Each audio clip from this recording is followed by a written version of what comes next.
কুচি কুচি করে দেওয়া হয়েছে, লাউটা কুচি কুচি করে একটু লবণ দিয়ে গরম করা হচ্ছে। আমাদের একটা স্পেশাল রেসিপি লাউয়ের স্যুপ।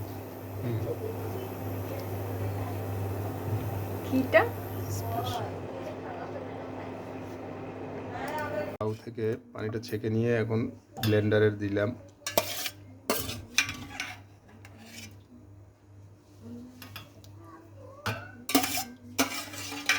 ব্লেন্ডারে দেওয়া হচ্ছে এটা এখন।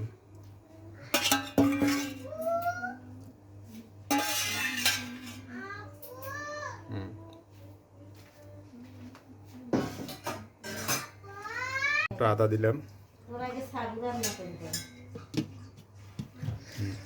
এখন ব্লেন্ড করা হবে।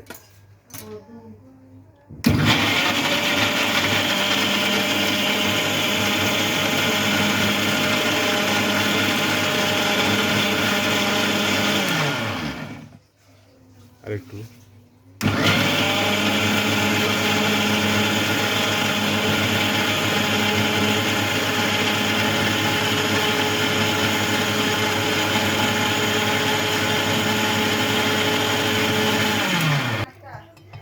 একটু পানি দেওয়া হয়েছে, লাউয়ের যে পানিটা ছিল বাড়তি এটা দেওয়া হয়েছে।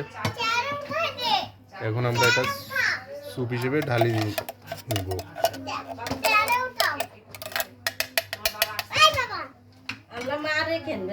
ঢালি দাও, ঢালি দাও।